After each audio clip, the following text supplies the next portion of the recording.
हम सबने कभी न कभी ये नजारा तो जरूर देखा है। मतलब एक ही कमरे में कोई पार्टी चल रही है और वहाँ दो एकदम अलग अलग तरह के लोग मौजूद हैं। एक इंसान जो बहुत ज्यादा बोलता है, एकदम लाउड है।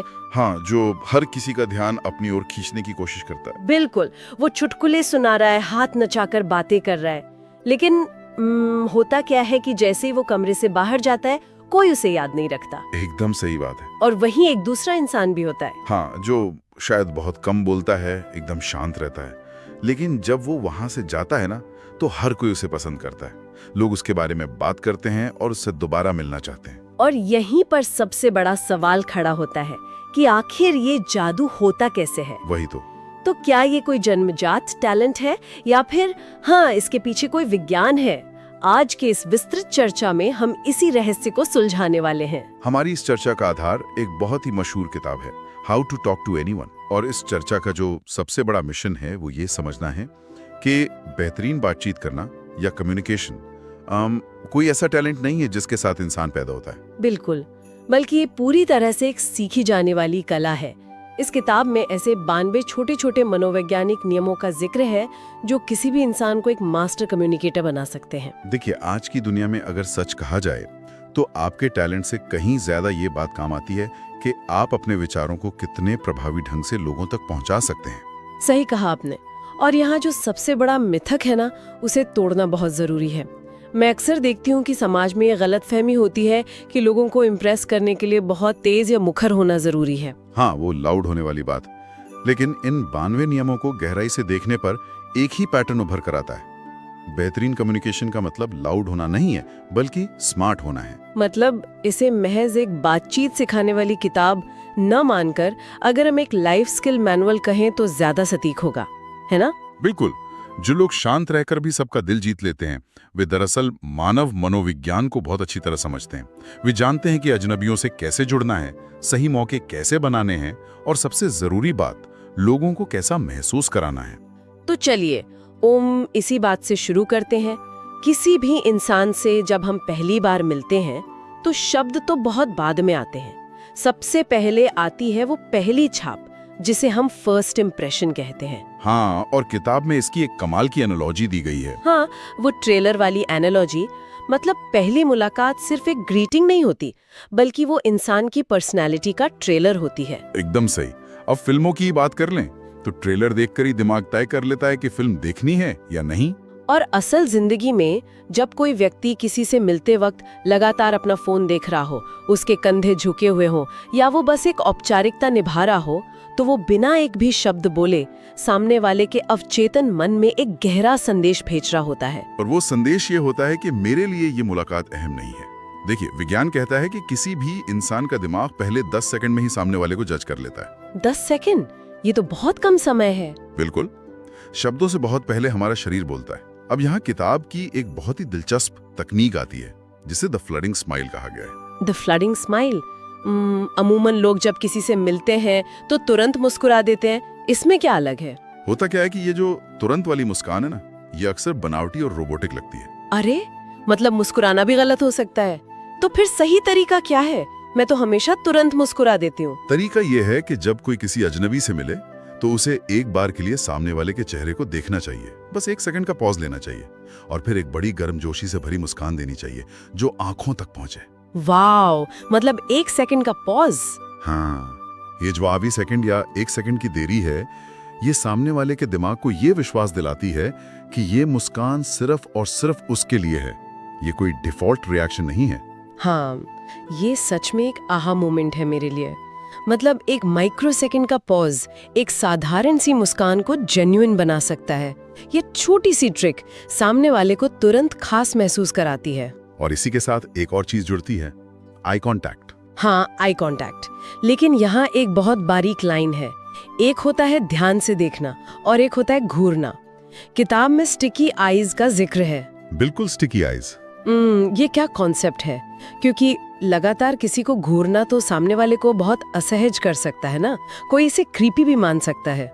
ये बहुत ही जायज चिंता है, लेकिन स्टिकी आईज का मतलब घूरना बिल्कुल नहीं है। तो फिर क्या है? इसका सीधा सा मतलब ये है कि जब दो लोग बात कर रहे हों और सामने वाला बोल रहा हो, तो आपका आई कांटेक्ट ऐसा होना चाहिए जैसे वो किसी गोंद से जुड़ा हो। अच्छा, मतलब नजरें ना हटाना। हाँ, जब वो अपनी बात खत्म करे या बीच में कोई और बोलने लगे, तब भी तुरंत अपनी नजरें ना हटाएं। बहुत धीरे से, थोड़ी अनिच्छा से अपनी नजरें हटाएं। इससे क्या होता है? ये मनोवैज्ञानिक रूप से सामने वाले को ये संदेश देता है कि उसकी बातों में एक चुंबक है जो आपका ध्यान खींच रहा है। इससे इंसान के शरीर में ऑक्सीटोसिन रिलीज होता है। अरे, जिसे हम ट्रस्ट हार्मोन भी कहते हैं। बिल्कुल। तो ये बात हो गई बिना बोले ट्रस्ट बिल्ड करने की। पोस्चर, फ्लडिंग, स्माइल और स्टिकी आईज से एक सकारात्मक ट्रेलर तो सेट हो गया। हाँ, ट्रेलर तो बहुत बढ़िया सेट हो गया। लेकिन इसके बाद ऑकवर्डनेस का सबसे बड़ा पहाड़ आता है, स्मॉल टॉक, यानी छोटी छोटी बातें। हाँ, यहीं पर ज्यादातर लोग फंसते हैं। बिल्कुल। कई लोग मानते हैं कि मौसम या ट्रैफिक के बारे में बात करना दुनिया का सबसे उबाऊ काम है। तो क्या हम इस स्टेप को स्किप करके सीधे किसी गहरी बात पर नहीं आ सकते? देखिए, यहीं पर ज्यादातर लोग गलती करते हैं। अगर हम इसे मानव विकास या इवोल्यूशन के नजरिए से देखें तो स्मॉल टॉक का उद्देश्य जानकारी का आदान प्रदान करना है ही नहीं। जानकारी देना नहीं है तो फिर क्या है? ये एक इमोशनल टेम्परेचर चेक है। जब दो अजनबी मिलते हैं तो उनका अवचेतन मन बस ये पता लगाने की कोशिश कर रहा होता है कि सामने वाला व्यक्ति सुरक्षित है या नहीं। अच्छा, तो मतलब ये एक सेफ्टी मैकेनिज्म है। एकदम। लिफ्ट में, कैफे में या किसी शादी में जब कोई कहता है आज मौसम बहुत अजीब है ना, तो वो दरअसल मौसम की जानकारी नहीं मांग रहा है, वो एक सुरक्षित जोन बना रहा है।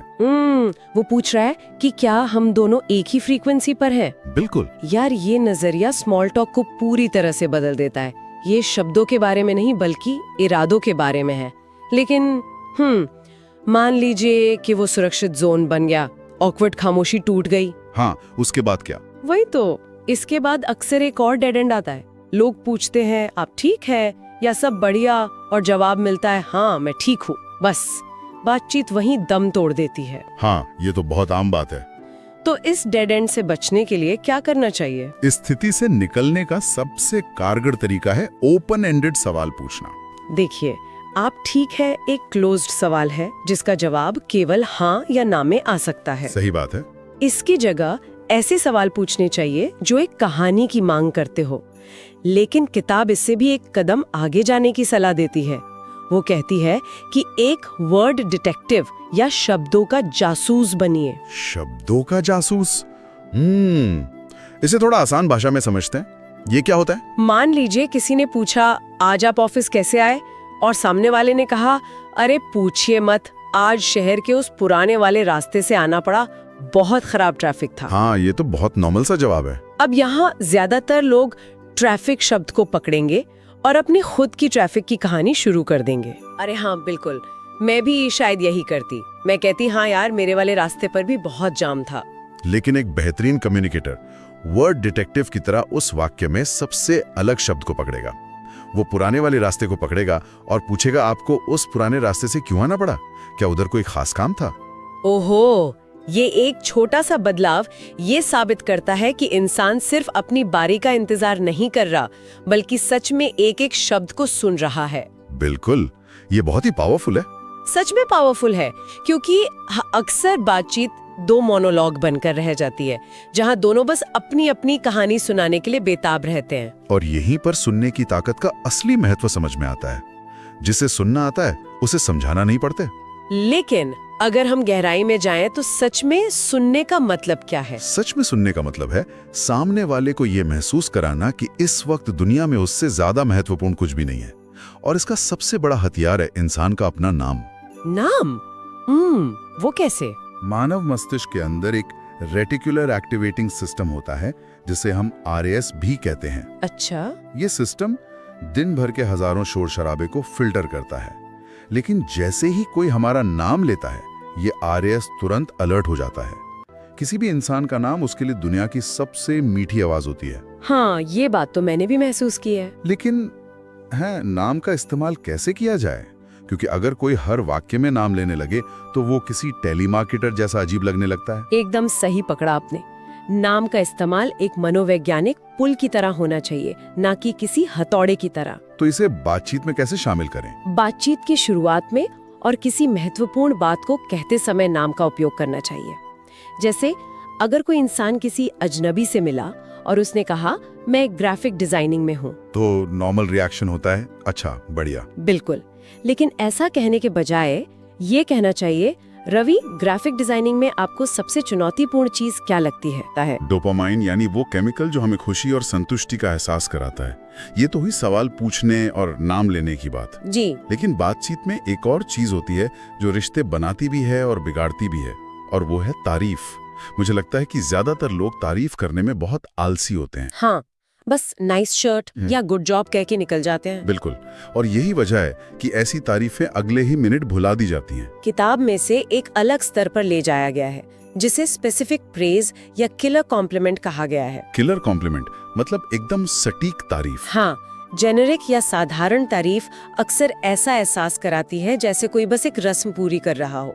प्रेजेंटेशन अच्छा था, ये एक फ्लैट तारीफ है। तो इसे बेहतर कैसे बनाया जाए? जब कोई प्रेज डिटेक्टिव बनता है तो वो उस काम के अंदर छुपी हुई उस बारीकी को ढूंढता है जिस पे शायद किसी और का ध्यान न गया हो।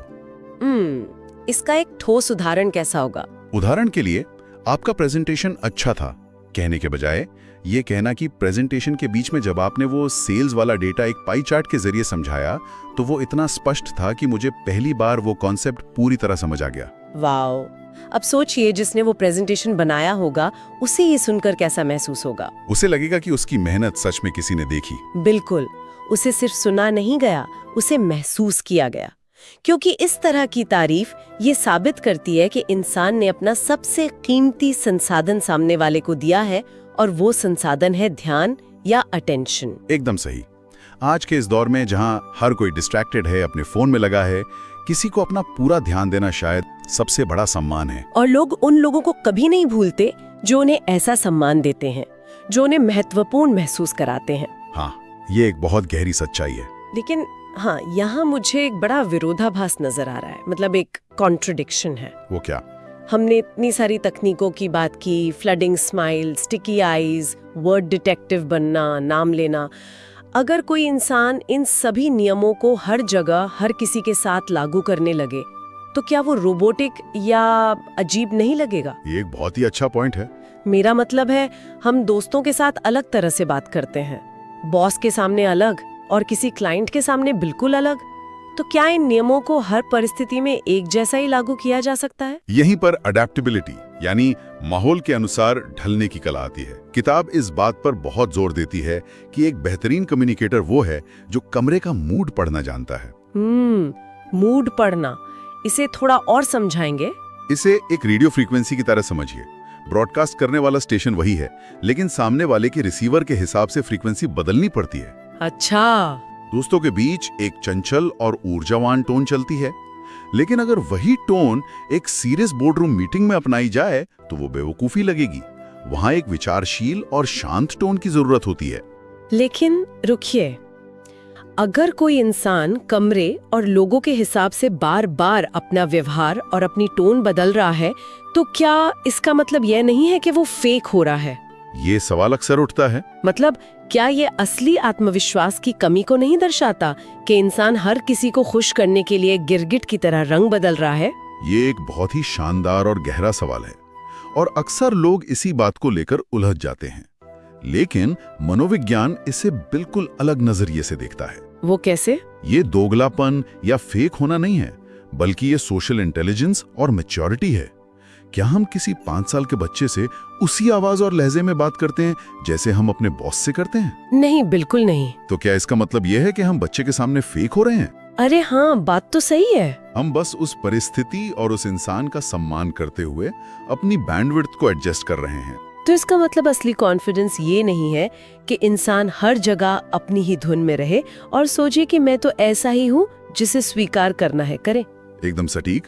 मैं तो ऐसा ही हूँ वाला नजरिया दरअसल कॉन्फिडेंस नहीं बल्कि अहंकार और कमजोरी की निशानी है। वाह, ये बहुत बड़ी बात कही आपने। असली आत्मविश्वास का मतलब लाउड होना या हर कमरे पर हावी होना नहीं है। इसका मतलब है एक कंफर्टेबल कम्युनिकेटर बनना। कंफर्टेबल कम्युनिकेटर यानी अपनी स्किन में कंफर्टेबल होना। हाँ, असली कॉन्फिडेंस इसमें है कि अगर सामने वाला इंसान छोटे जवाब दे रहा है और बात नहीं करना चाह रहा तो उसे फोर्स न किया जाए।